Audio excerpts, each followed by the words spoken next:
Well, as the Pharaoh's armies begin to pursue the Israelites, they're looking back, seeing the army, and then in front of them, they see a Red Sea, and they start second-guessing their decision. They're like, Moses, what are you doing here? And we read in verse 10 and 12, it says, as Pharaoh approached, the Israelites looked up, the Israelites looked up, and there were the Egyptians marching after them. They were terrified and cried out to the Lord. They said to Moses, was it because there was no graves in Egypt? You kind of hear the sarcasm in their voices, right? Was it because there was no graves in Egypt that you brought us out to the desert to die? A little dramatic. What have you done to us to bring us out of Egypt? Didn't we say to you in Egypt, leave us alone, let us serve the Egyptians? It would have been better for us to serve the Egyptians than to die here in the desert. Let me say this. The path to freedom is often more painful than your current bondage. Think about that for a second. The path to freedom is often more painful than the current bondage that you're in. Think about it of someone that's been addicted to drugs. You ever watch someone go through withdrawals to drugs?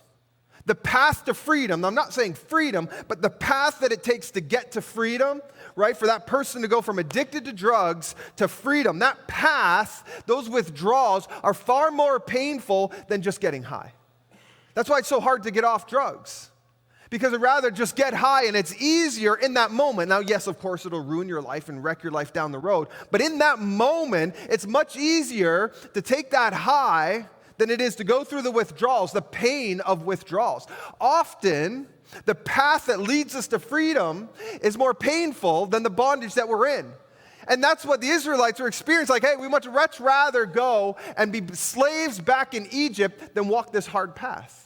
Like, why didn't you just leave us there? And it's amazing because these Israelites just witnessed some of the mightiest moves of God known since, till then and since. There's only two mightier moves of God. The creation of the world, the flood, and then the 10 plagues. And the Israelites just witnessed the third greatest, mightiest move of the hand of God ever seen in history. And they're like, just send us back to Egypt. Like, we would rather just be slaves. God just displayed his mighty hand of power. And here, at the first sign of adversity, they're ready to just throw in the towel and give up. The Israelites are already doubting God. And you see, I believe that most people stay in bondage and captivity because of their doubt. Because of their doubt. Maybe you doubt that God cares. Maybe you doubt that God will move on your behalf. Maybe you doubt that God even loves you. What are your doubts this morning? When it comes to your faith and your personal relationship, what are your doubts? What has kept you in bondage and captivity? Have you decided that it's easier to stay in captivity than to pursue freedom? If that's you, I want you to know today that you're not alone. Despite the lies of the enemy, because the enemy wants to trick you into making you believe that it's much better to stay in bondage and captivity, don't allow the enemy to trick you, to lie to you. You can experience freedom today. Is it going to be hard? Yeah, it's going to be hard. But everything in life worth doing is hard. But wouldn't you rather do something hard for the cause of Christ than stay in bondage? The Israelites, that first sign of adversity, man, they're already regretting their decision. Hey, should have left us in Egypt, Moses. You should have left us in Egypt. We got the armies of Pharaoh behind us. We have the Red Sea in front of us. You should have just left us in Egypt, but that's the exact moment that you begin to enter miracle territory. Miracle territory, where you not only want God to show up, but you need God to show up. You need him to show up for your marriage. You need him to show up for your kids. You need him to show up for your health. World changers are born when God stops being an option and he starts becoming the option.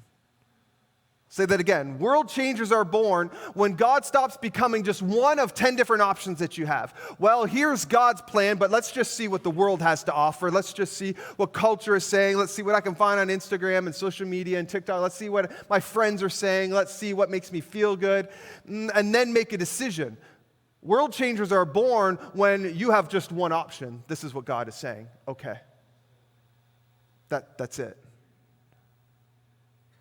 Too many times we're looking at all the other places that this world has to decide who is going to lead me. I don't want to live my life where God is just one of 10 options, where I weigh what God says versus 9 other options.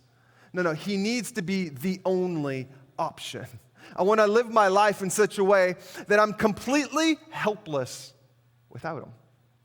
I'm completely helpless without him. That I want to live my life in such a way that I can't go a day without talking to him. Like, I want to miss having a conversation with my God. That I can't go a day without worshiping him. That I can't go a day without living for him. I desperately want to live my life in miracle territory. And miracle territory is where I'm 100% dependent on God. Let me ask you today, where do you need God to show up in your life today?